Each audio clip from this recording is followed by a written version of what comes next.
Most make predictions and then never admit they're wrong. Yeah, that's not Mackie and Judd. This is the place where we just totally own our horrible predictions. Write this down. And eat them for breakfast, lunch, and dinner. Write that down. It's Write That Down. Write it down. You like writing things down. With Mackie and Judd. Yeah, welcome in the most innovative segment in all of sports media. The only show in America that actually keeps track of our predictions with statistics. Puts our reputations on the line from week to week. And this is the final week of the Purple Daily Write That Down season. We run it through the Super Bowl. The accountability session takes place on Wednesday of next week. A week from today is the final accountability session of the season. And going into this week, Judd and Declan are tied exactly down to the 10th of a percentage in completion percentage. I'm only 3% back as well. So if you guys don't watch out, if you slip up at all, old Macadac might take both the completion percentage and the touchdown title here. The show is presented by our friends over at TCL, now an official partner of the NFL and one of the world's best-selling consumer electronics brands. They have a new lineup of award-winning TVs delivering the most entertainment with stunning resolution, all at an affordable cost. Enjoy more of the things you love with TCL and learn more at TCL.com. And Judd, tell the audience about your friends at Finch Home Solutions and how they can help Purple Daily listeners. I absolutely will. And guess what? So firsthand experience is the most important thing. And as you know what, PD, our listeners know, Judd can be skeptical about things. Judd can be skeptical, and Judd doesn't allow a lot of people into his house. But guess what? He allowed Finch in, and Finch does a great job with electrical needs in your home. And these are not things to be like DIY'd. These are not things to do yourself. These are things that take experts. Finch came to my home, installed a couple of outlets. They fixed lights in my basement that flat out did not work. And guess what? They did a great job. They were upfront with me because I know nothing about this stuff. And Cody and his team can do the exact same for you. In fact, Finch has same-day and emergency services available to help you at any hour. It's fantastic. They're also right now offering a free home safety inspection to all our listeners. Be sure to tell them that you heard about Finch on Score North because there are also special deals for you. FinchHomeSolutions.com, FinchHomeSolutions.com, or you can call them 612-357-2604, 612-357-2604. Sports Dad trusts them, and so can you. FinchHomeSolutions.com for jobs big or small. There he is. All right. Let's get into this here, gentlemen. Let's get into the accountability session. But here's how it works. If you're new to the show or you're wondering what we do every Wednesday here, it's 3 Vikings or football or show-related predictions from everybody each week. They must be quantifiable. We keep track of completion percentage and touchdowns. And listeners, if you want to be like our chief meme officer, Jason, and participate as a guest listener predictor, you can send us a message through the Score North app. So every prediction that comes off the board between now and next Wednesday counts for the 2022 season. So this is your last week to get predictions in if you want them to come off the board. Or maybe you guys are going to play the game of chicken and say, oh, That's not me. Maybe I'm going to bail into next year and let Judd slip up.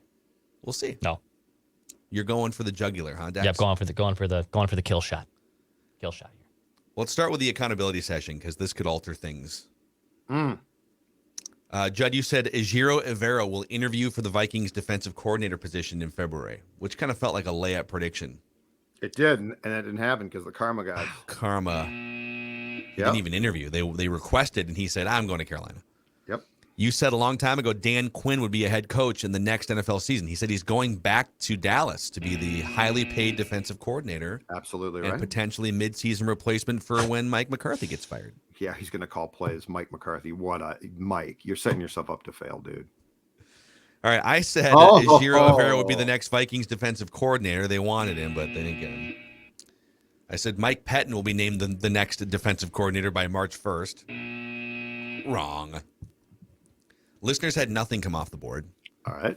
Declan with a nice week here. Very interesting. Declan, you said Derek Carr will have the longest drive in the Pro Bowl skills competition. He actually, I think, had the highest score in the game where you throw football. Yeah, the accuracy thing.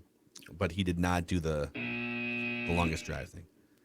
You said Justin Jefferson will win an event at the Pro Bowl games. Justin Jefferson was part of one of the flag football team wins in the Pro Bowl games. And you said Brian Flores will be the Vikings defensive coordinator. So with that, Declan has a 1 percentage point lead over Judd. 36.3% to Judd's 35.3%. I'm at 33.1%. Still enough to put some pressure on you guys. Yep. Listeners down at 20%. On the touchdown side of things, old Macadac chunking the ball down the field with 19 touchdowns this year. Declan with 15. Judd and the listeners tied with 11. The drama as we go down the stretch. Let's get him in here. Our chief meme officer, Jason, making another appearance on the show. So we're gonna do, because you got a secret mission that you're on right now. So we're gonna fly through your 3 predictions right off the bat here. Do you have any opening words for us, or would you like to just get into your predictions, Jason? You know what? I'm not sure what else to talk about at this point other than the draft. So, because you guys have pretty much covered everything else. Judd has taken a few of my predictions that I wanted to do months ago, but it's all right. Before you make a prediction, does Brian Flores get you more excited about what's ahead here in the next 10, 12 months? You know what, guys? I'm going to be honest. I'm kind of mixed on the whole Brian Flores thing. I think he's a great defensive line. Do a lot of good things for the team, but this hire makes me think that they're going to try and run it back again, and I just don't want to see that again. Yeah, well, they'll have to make some moves because of cap, but I don't know. If he keeps those 2 linebackers, then I am going to absolutely flip my lid. But I'm glad we got him. I think he'll do great things for.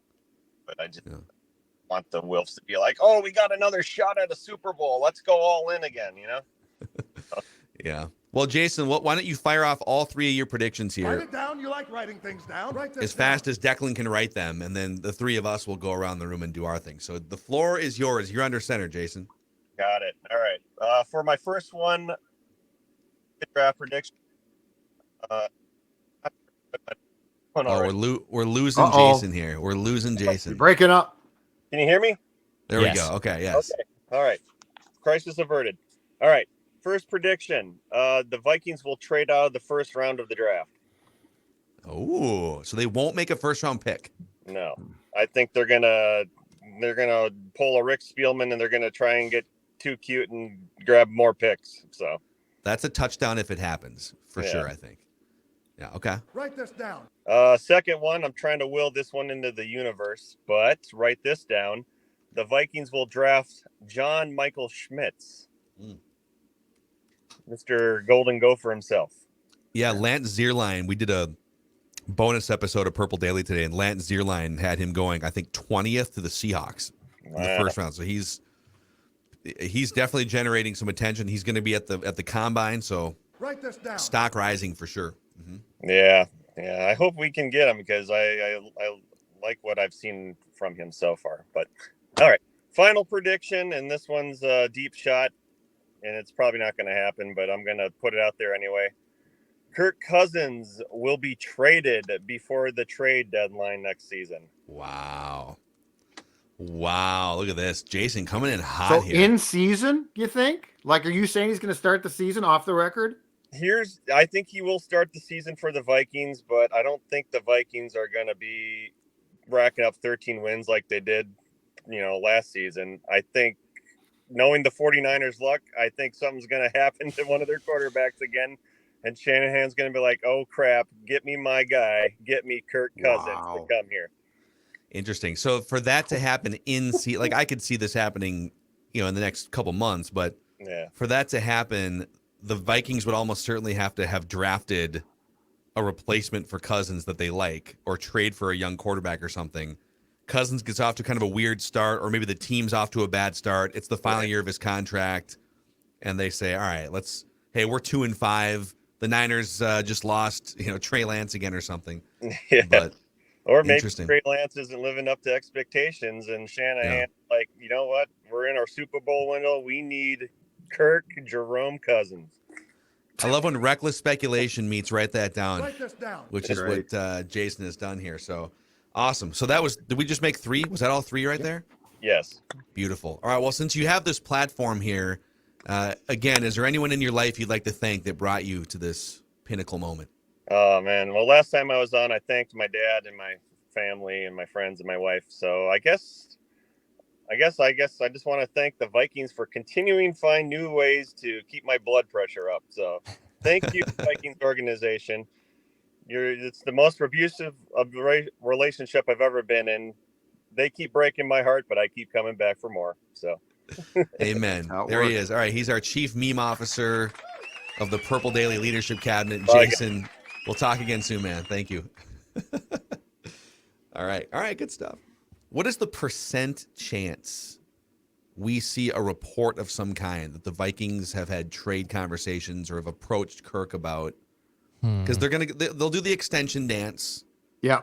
And then if Kirk says, right, I need something $40 million or north or something. You know? When we see a report first that the extension dance didn't go well, and then that would be followed by a report of the Vikings are inquiring about the viability of Kirk Cousins waiving his no trade. Yeah. I also think, if I'm not mistaken, at the owners' meetings in March, I want to say they're going to talk again about pushing the deadline even further back, the in-season trade deadline, because it's worked out well, because now it's fun. So I think they're talking about it going back a couple more weeks possibly. So that does create a viability of more in-season trades. Some December desperation maybe, if they can keep pushing it back. All right, so the three of us can then go around here. We'll start with Judd. What is your first prediction? Okay, I am going to keep this with the big game, which comes up on Sunday between Kansas City and Philadelphia's National Football League teams. This big game, you can write this down. The Chiefs will beat the Eagles on Sunday, and Patrick Mahomes will be the MVP. Ooh, a little parlay. So I tried to get the script. They wouldn't give it to me. But I think the Chiefs do win the game, and I think Patrick Mahomes is MVP. Is that combination, it's a parlay, Dex. I mean, it's a kind of a 50-50 game, right? If the Chiefs win, it's 80% Patrick Mahomes. You guys, I don't probably care about not a home run unless there's a third thing added to it. I'm fine with that. Yeah, you'd have to add, I think, a third layer, because if the Chiefs win, he's going to 95% chance they're going to be the MVP. And I'm not trying for that, so yes, I am trying for the points, not the touchdown. All right. Write this down. Okay. There's no pride here. There's no pride involved. All right. I nailed this last year, and damn it, I want to nail it again. The Gatorade bath of the winning team will be the color orange. Okay. The Gatorade bath of the winning team in the big game will be the color orange. What are the odds right now? Do you have them in front of you? Like, what colors is orange the favorite? Yes, orange is the favorite. It's a +250. Well, no, it is not actually. It depends what you want to look at, actually. FanDuel has it as the second at +250 being orange. The favorite per FanDuel is yellow or green at +150. Okay. How about blue? Couldn't we get some blue Gatorade? Here, I'll douse myself with my Gatorade right now. You know what I would actually recommend? I would recommend the green, Athletic Greens, AG1 that is. That's what they should be doing, okay? They should just be dousing. I mean, I don't want to make fun of Andy Reid, because I don't want to throw stones in the glass house, but maybe Andy Reid could use a little AG1 from Athletic Greens. So, if you're looking for an amazing sort of one-stop shop, cover your you-know-what in terms of nutrients in the morning, AG1, and I've been an Athletic Greens user now for, I want to say, 6 years, 75 high-quality ingredients and nutrients, important nutrients, with one scoop mixed in your water in the morning. Or if you want to, maybe you want to do it like early afternoon or something, if you tend to slow down around 2 or 3 o'clock, which is, that's sometimes me. Old Macadac might need a nap sometimes if he forgets to take his Athletic Greens. But brain fog has been a problem for me in my life. Athletic Greens has helped greatly with that. Energy levels heightened so you don't run into that wall at 2 or 3 o'clock in the afternoon as often. Helps with my gut health, supports my immune system. This is a huge game changer. I've already had a handful in the last couple days of Purple Daily listeners reach out with their experiences about Athletic Greens AG1. If a comprehensive solution is what you need from your supplement routine, Athletic Greens is giving you a free 1-year supply of vitamin D and 5 free travel packs with your first purchase. Go to athleticgreens.com/purpledaily. athleticgreens.com/purple daily. And also, before we get into more predictions too, speaking of nutrients, Nutrisource is the official dog food of Mackie and Judd and Purple Daily. Maya Mackey, she's done a much better job. So we're going through this transition where we're moving and packing and everything, but the one thing that has stayed consistent, well, two things. One, her poops because of Nutrisource, and her feeding regimen. It's just an amazing set of food and treats for your dog to keep them healthy, Judd.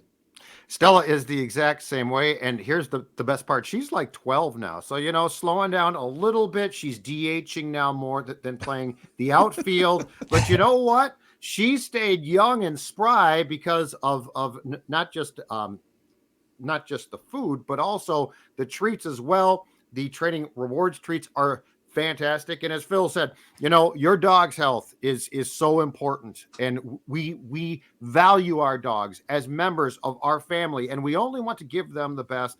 And with Stella right now, as Maya endorsing Nutrisource, great call by Maya. Yeah.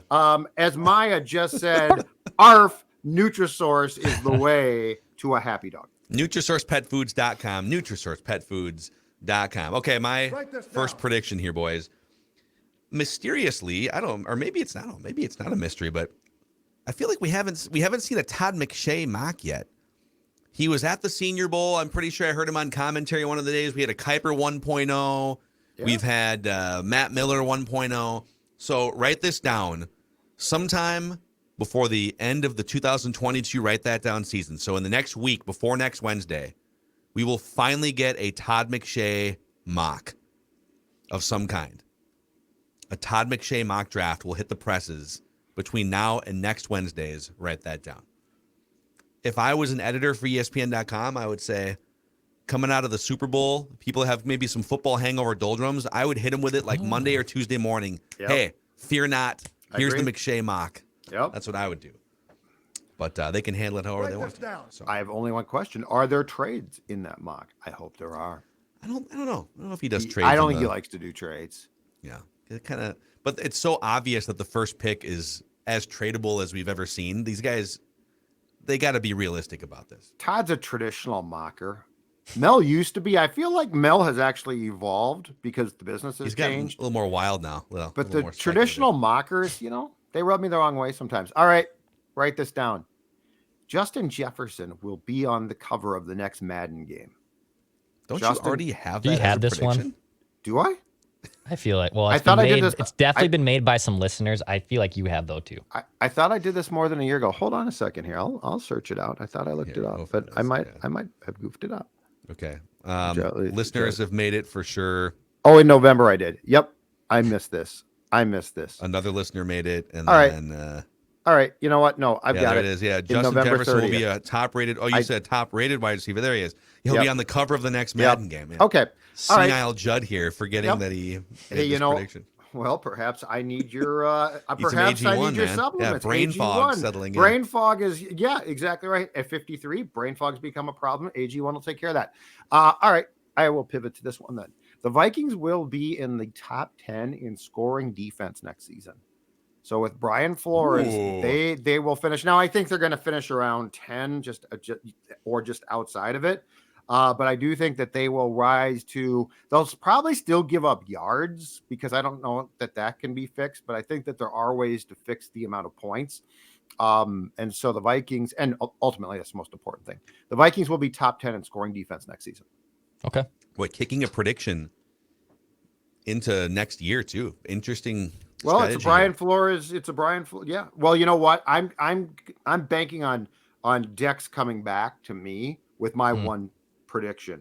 So I'm not going to have failed Gatorade prediction. I'm not going to have Dex fail. And then I I've been doing a bunch of Super Bowl predictions and then I fail and I accidentally allow him to win. So yeah, I'm done. My last two will both be 2023. Okay. Well, you can play your shell defense. I'm going out swinging. I'm gonna play this right. I know you are. And I'm anticipating your failure will allow me to win. Okay. All right. And if you win, awesome. Okay. Fair and square. All right, Dex, you're up next. All right, another Super Bowl prediction. I'll say this. Travis Kelce catches the first passing touchdown from Patrick Mahomes. Okay. So Travis Kelce will catch the first passing touchdown from Patrick Mahomes in the Super Bowl. Write it down. Write this down. All right, write her down. Write it down. Write that down. I'm going to go simple on this one. Judd kind of went parlay. I'm just going to simply tell you the Chiefs will win the Super Bowl. Okay. The Chiefs will win the Super Write Bowl. that down. Write this down. All right, back over to Judd. Third I and need final. one. Yes. And now that I have lost my Justin Jefferson prediction, I must do one on the fly. So Oh I my will. God, he is. So I will. I Yes. must audible. There's no What am safety I net going? here. What am I No going preparation to do? for- How am I no going to approach preparation? this? What am I to do? I don't know. Write this down. I don't think I've predicted this one before, so I might need the AG one again. Just Let me get send the some control. here. The control Get F the here. control F. All right. Dalvin Cook will be a member of the Buffalo Bills next season. Oh. Have you made that prediction? I've No. talked about it. Okay. I don't think I ever made it. The I two did teams that talk make the about most it. sense are both in that division. The Dolphins need a Miami. running back, and they're good, and the Bills need a running back, and they're good. Both teams need solutions at running back. Mm-hmm. So get on the phone, give Dalvin a fun AFC destination that he can. And give me some AG1 so that my old man Write it syndrome down. You goes like away. writing things down. Write this down. All right, Dex, what's your final prediction? All right. Final one for me. The Chiefs beat the Eagles by at least 7 points in the Super Bowl. Nice. So Chiefs beat the Eagles like by where at you're least going. 7 points I like in where you're going, the baby. Super Bowl. Write it What down. is the current spread on this game? Probably 3. I don't know. Could be 2. 2.5, maybe. Yeah, it could be 2.5. It's closer than that. 1.5? Is it Is this 1.5? right? Yeah, neutral site. These teams are very. That's darn near a even. touchdown, to be honest with you. I think it is. 1.5. I don't 1.5 care. point So favorites. I'm just And I saying. the think if you were to Eagles- say like, And I the don't know, Eagles this are is- one. The Eagles are 1.5 point favorites, Ooh-wee. aren't they? We'll give you a touchdown. Okay. You want I to think take? You're basically touchdown. You're basically tacking 8 points on to the. Yeah. Is it that unlikely because it's the Chiefs? I don't know, but if you want, we'll give you a parting gift touchdown. It flies in the face of the spread. Yeah. Like he's bucking the spread. He's telling the spread, you get out of here, spread. Write this down. All right. Write this down. Derek Carr will be traded. So I'm going to try and I'm not going to. This isn't just going to be a sham because I think isn't the 16th the date that he has to be traded by to avoid the roster bonus. I'm Something pretty like that. sure, and that's in 8 days from now. So he's probably going to be traded before then. So I'll give you this: Derek Carr will be traded. There will be reports, anyways, of a Derek Carr trade sometime after the Super Bowl, but before our accountability session on a Wednesday of next week. So I think they're gonna respect the Super Bowl lead up, but I think they're gonna get it done in advance of the roster bonus. So I'm gonna give you a window of basically like Sunday night into Wednesday morning. Sometime done. in there, Derek Carr will be. There will be reports of a Derek Carr trade. By awesome. February 15th, 32.9 guaranteed, and also his 2024 base of 7.5 is guaranteed.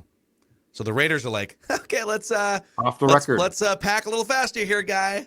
And Derek's Where like, does he go? oh man. Well, I've already predicted Jets in a parlay, but the Saints coming in. It's funny. The Saints always have just a horrific cap situation, and then just kick cans down the road and figure it out. So it looks like they're interested in doing that with Derek Carr. The Jets make a ton of sense. Just get a professional quarterback in there that can distribute the ball. If and when Rodgers gets traded, he's either going to the Jets or the Raiders, right? He's so conniving. He made that Raiders comment in an interview at the Pebble Beach Pro-Am last week. You know, we got a kind of a running inside bet on which fans of which teams make the most noise to try and get me to play for them. It's like, bro, Right. you're under contract with the Packers. He's not at a good age to go play his home games in the cold. Yeah, I he will started to say look a that. little bit like Brett Favre toward the Yeah. end, where it's like, I don't this think was the fun Jets for a while, but like that's a miserable place to play.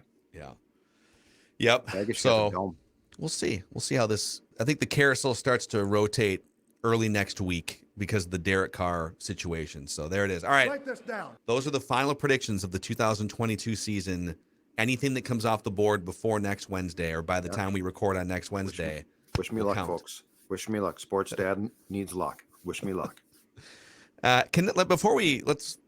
have time left on this episode here. So I want to ask you guys, and we've seen it even in our own, we see the podcast listening numbers and YouTube and stuff.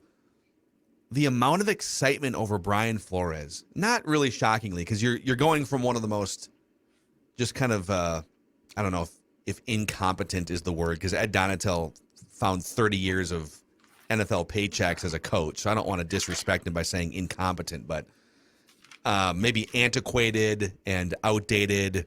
The game had sort of passed Ed Donatel by, so I get anything replacing him was going to be an upgrade in the eyes of most fans, but have you ever seen this much excitement over a Vikings coordinator hire before? So I actually was thinking the same thing yesterday. And so I went back and looked at the history of both the offensive and defensive coordinators, which is interesting because it goes back to 1968 for offense when Bud Grant brought Jerry Burns on. Okay. Mm-hmm. It actually goes back to 1967 with, I believe his name was Bob Holloway, was the first coordinator in Vikings history on the defensive side of the ball. But in going through the subsequent coordinators, my answer is I think there is maybe 3 guys, but I don't think there's ever been excitement like this for a defensive guy, unless you consider, and this was not a guy who was established as a big time coach at the time, but when Denny Green hired Dungy to coordinate the offense, I think the defense in 92, that brought excitement because he had been a Gopher player and he had been a former defensive back with Pittsburgh. But I don't think it had the excitement of the defense is going to be great. It's just oh, cool, Dungy's back home. Yeah. So I think Brian Flores takes the cake as far as excitement about what he's going to bring from the defensive side. Now, Zimmer did bring a ton of excitement, but of course that's a head coach, different story. Offensively, I've got 3 guys that I think caused either excitement or at least a lot of buzz. Okay. Norv Turner, brought in by Zimmer in 2014, which I think is the closest parallel here. In fact, I think it's a direct parallel in Zimmer got the job and was a defensive first guy. And then Phil, if you go back to the shows that we did around that time, we both praised Mike. Hey, he's bringing in a longtime coordinator, a former head coach, a guy who could be a threat, but he's not threatened. And at that time, I think that we had a lot of the same conversations, which is good for this guy. He knows what he does not know at the time. Now, of course, after 2014, Zim spent time with his good friend Hugh Jackson to learn about offense, and it went sideways from there. And that was a terrible mistake. That's the guy that I would definitely consult for help. The next one I think that caused a lot of talk, I don't know if it was excitement, but I think it was when Pat Shurmur left after that 2017 season to take the Giants job. And now he had a great year, but there was no buzz in the transition to him. John DeFilippo coming from Philadelphia. We're all like, oh my God, you just put up a 40-something burger on the Vikings on Zim's defense. You must be a great coordinator because you are a good coach.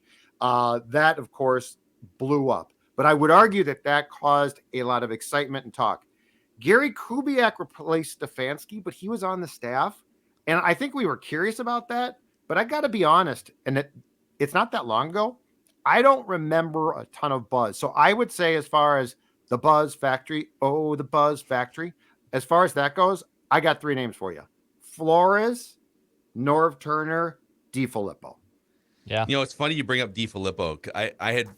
He's such a sort of stain on the Kirk Cousins era and the Mike Zimmer era because it just didn't work out and he got fired halfway through his first season. But the idea of plucking one of the masterminds that helped elevate Nick Foles to be a guy that you would build a statue of outside of the Eagles Stadium. It's like, wow, who worked with Nick Foles and Carson Wentz to bring all of this out of them? And the real answer was, well, it was Doug Peterson and Frank Reich primarily, and John DeFilippo was in the room.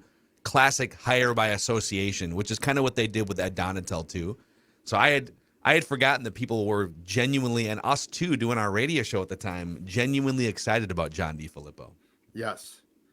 But this one to me is the first one that I recall as an actual coordinator position to move the needle defensively. Like I was going through them, and as I said, besides the fact that Dungy was loved here and came home, that wasn't like oh my God, he's going to set the world on fire. This is the first time that I recall that you've had a coordinator hired defensively who is seen as a potential genius. Now, the one that we didn't talk about because we didn't know, and he was clearly damn good, was Mike Tomlin. Yeah. But he had been a defensive backs coach with Tampa Bay. He was super young. He was like probably 30 at the time or so. And John Gruden actually hadn't previously let him out of his contract. His contract finally expired. And because he ran the Tampa 2, the Wolves were like, this guy would be a perfect fit because if you recall coming out of the previous season, the Bears, who ran the Tampa 2, had just gone to the Super Bowl. So Tomlin turned out to be a great hire, but zero buzz there. Yeah. Yeah, that's I think with Flores too, you're looking for someone with an actual track record of dominance, right? When they brought in Donatel and Mike Pettin, the best thing we could say about those guys, and you keep a positive attitude until someone. My philosophy is generally, all right, I'm not going to savage them before they get a chance to actually coach. All right, there's a vision here. Let's see how it plays out. And then once it goes sideways, all right, now you deserve to be criticized. But the best thing you could say about Donatel and even Mike Pettin, like for Mike Pettin, it was, hey, those Jets defenses were really good like 10 years ago. But Rex Ryan was the head coach. And so how much was Mike Pettin really to do with it, right? And Ed Donatel, it was like, okay, well, he's been in the league for 30 years. And he knows Vic Fangio. And he's been a coordinator before. So he's got experience. Those are sort of the best things you could say about Ed Donatel. With Flores, it's a totally different ballgame. The guy has head coaching experience.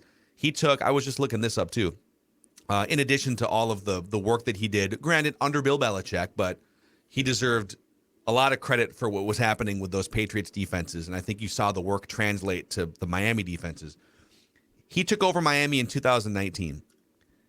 It took him a year. That defense, his first year in Miami as head coach, was the worst defense in the NFL. It was the 32nd ranked scoring defense. Yep.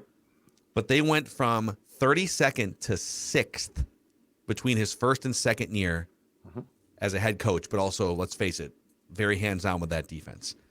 Here were the ages in that first season with Miami.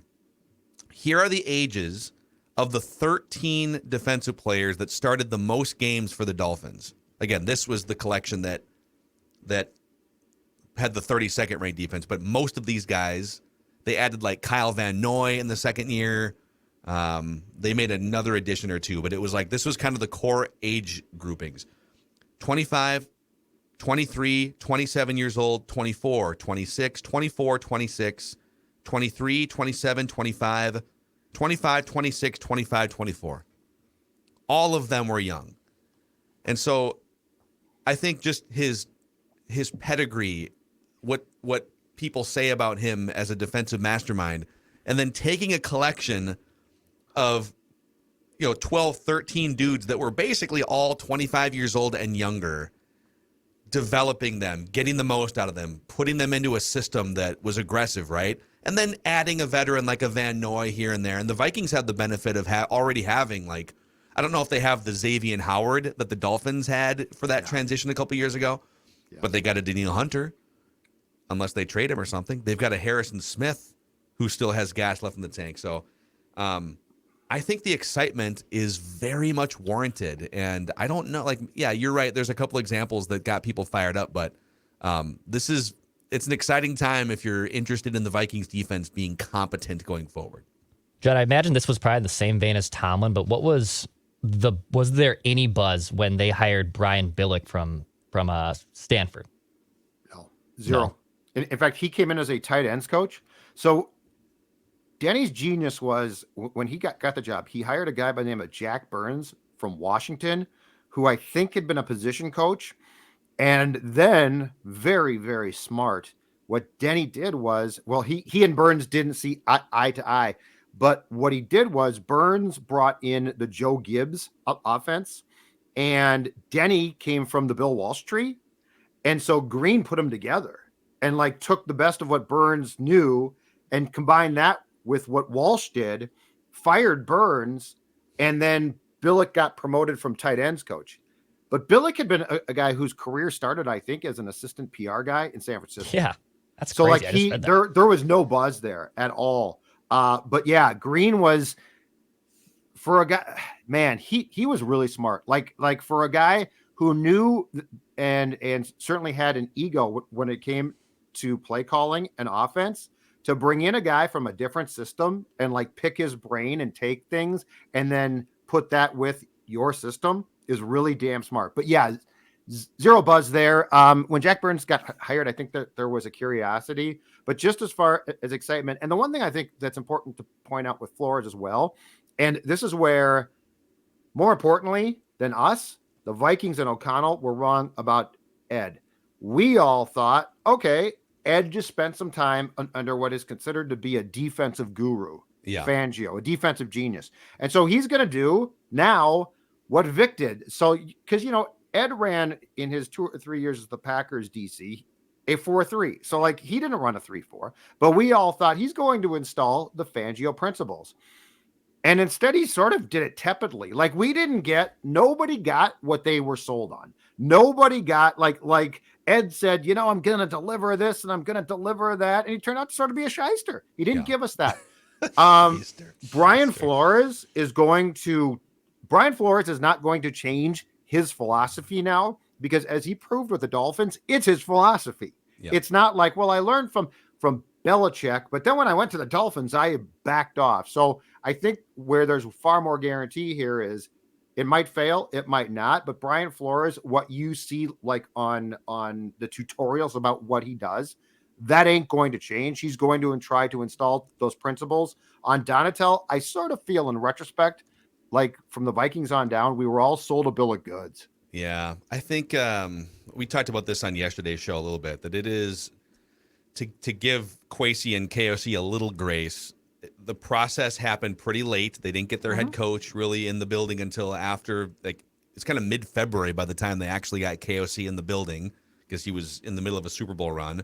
Yep. And you feel like, okay, you got to hire a full staff, get a plan together for the combine, for free agency, for everything. And if you would have given, I think, you don't get this time, but if you would have said, hey, you have 3 months to back channel and then do official interviews for a defensive coordinator, I agree with you. I don't think they would have landed on Ed Donatel. But Ed Donatel was a really easy hire to make because your timeline was short and he had 30 years of coaching experience. And I think the one place, because I agree with what you just said, I think the one place I don't give them a lot of grace is in the midst of a 13-win season in which it's very clear that this defense is not good. I would have made a change. And just look, it's not that Pettin would have stepped in and been great, but clearly whatever Donatel was selling didn't work. And I mean, go back to his quotes. October, Danielle Hunter is learning. Okay, that's cool. November or December, it's going to take a year. What are you talking about? And before the playoff game, I feel the players are really stepping up. Like it was just BS. And so where I don't give them grace is I do think in retrospect, when you realize that you're in the midst of this like special year, I don't think that you can just say, okay, too bad. This guy is clearly not good. Yeah. I probably make a change there at some point in, I don't know, after like 12 games or something. Like Yep. Yeah. I agree with that. It was so obviously just not working, and they just had some embarrassing performances. But I guess the biggest question is, if they had made a move around like week 11 or 12 or something, and Mike Pettin steps in, that defense wasn't just going to flip a switch and be lights out. But would it have been good enough? Right. Excuse me. Maybe you still win the exact same number of games. Maybe you win a 14th game. Would it have been good enough to beat the Giants? Correct. Get to the divisional round, and then see what happens. Right? And that would have been the question. And it's really, really, really small things. But like if Mike Pettin steps in, and if O'Connell becomes at that point more engaged, right? Does Asamoah play some more? Like it's small things, but it's Ed literally sat there at his desk and pounded his head against it stubbornly. Like there's no question about from snap counts. Like when you look,